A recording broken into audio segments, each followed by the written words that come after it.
It's mornings like this that living near the ocean is particularly fantastic. It's misty out. The air is cool, but for this time of year it's actually pretty warm. And you can just smell the salt air. It's a gift. It's pretty amazing. I like that. I love life. I really do. I can't even tell you how much. It's pretty fantastic. Do I have dreams? Yeah, sure, I have dreams. Most importantly, I want to live as long as possible with the woman I love. That's the most important thing to me. I love my wife so much that I would rather her leave me and be with someone else than be dead. I mean, I love her. I would be sad, but that would be okay. I can't imagine losing her. The thought of that is devastating. Because the only thing I ever wanted, really wanted in life, was to be married. It's something I used to dream about as a kid. It's something that, I mean, literally as a little child, I used to have these dreams where I was in, like, a lot of times I was in my grandparents' house, and you don't know what it looks like. But all you need to know is that it was a safe, wonderful place that I was really happy to be. And in this dream, there was a beautiful woman.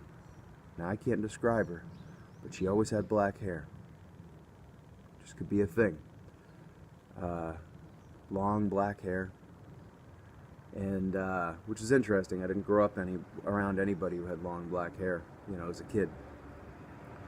And we'd be married, and we'd look out the window together holding hands, and the sun was out, and it was beautiful.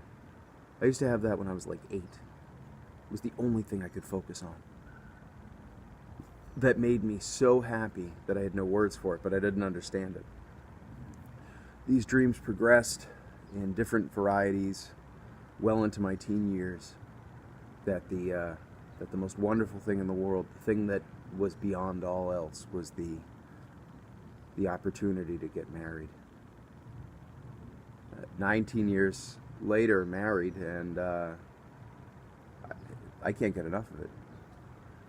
I know you're going to hear a lot of stories from people about, their spouse this and their spouse that, my husband's an idiot, my wife is a bitch. Well, yeah, you hear those. You also hear about, how you tolerate your spouse, or they joke about how maybe I could get on without them. I don't know. My wife told me if I don't give up fishing, she's going to leave me. I'm sure going to miss her. Yeah. See, the thing with a successful marriage is you don't change the person. That's it.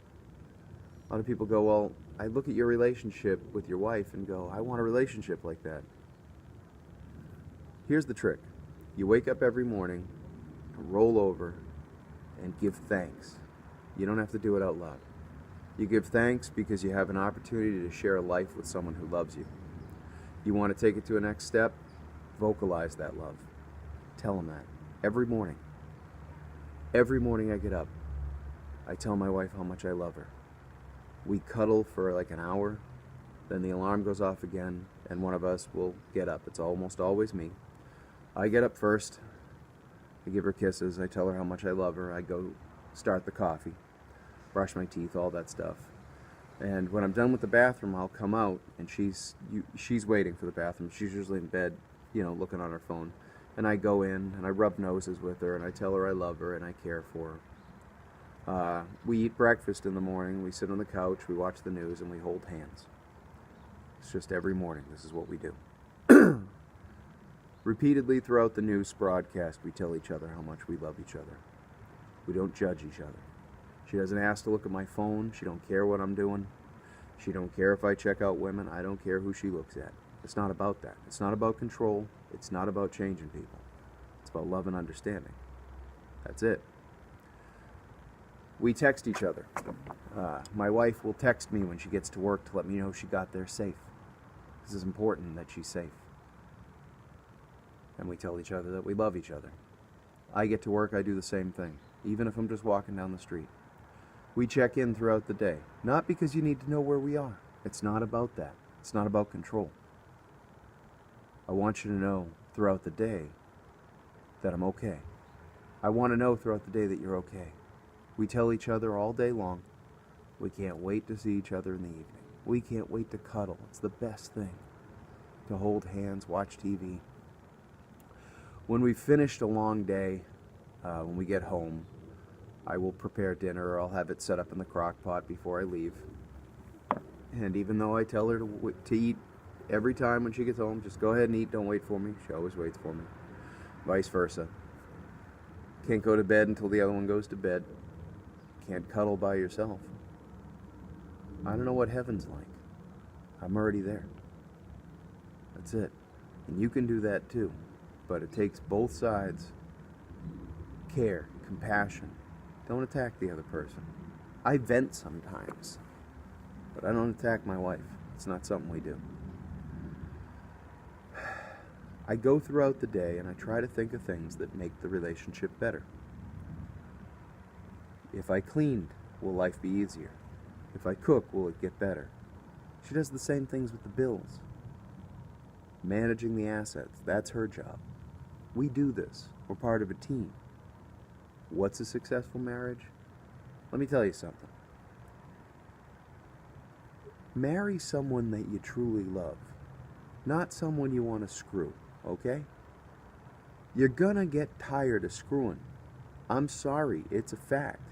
Now, you can do that, well, not me. We're always gonna, look, we all get old, okay? I'm not old, but, like, let's be honest, I'm not 22 anymore. So yeah, the physical stuff doesn't quite take center stage. It's not supposed to. The whole thing is at work. The whole thing is relevant. That's what's supposed to be. I don't care if if my wife was really bothered by something tomorrow, I don't care what it is, hunting. She wouldn't ask me to give it up. At the same time, I try to be careful of what she's comfortable with and what she isn't. And I don't try to push that too much. You should push a little. You don't grow unless you're forced to move outside your comfort zone, but you also don't want to be abusive. You don't want to make people feel stressed. Love one another. When you're in doubt, tell the person you love them. If you're in doubt as to what's going on, help them. You know, you should be able to assess pretty quickly whether or not it's worth your time. And I can't speak for everyone else. Everybody else has different dreams. I want to be a NFL quarterback. I want to be a multimillionaire. I want to be loved. That's the most important thing to me. I want to be loved. I want to devote my life to someone. I want to be there with them. I tell my wife all the time, the thing that scares me more than her dying, like more than that, is me dying first and leaving her alone. The idea of it just crushes me. I have this weird mission in my head that I'll survive long enough to outlive my wife. The thought of it is something I never look forward to. But I don't ever want her to be alone or sad, ever worried about how things are going to work out for her. When you have that feeling about someone, marry that person. Don't forget how lucky you are, because there's a lot of people out there that don't have that. A lot of people would pull teeth out of their own head to have that with someone they loved again, or to have that just once in their life, even if it was just for a minute. So don't forget how lucky you are. That's it. I hope you can take something about that with you for the rest of the day, and try to have a good day. Try to have a happy day. This life is short, man. Smell the roses if you can. Right now, I smell the ocean.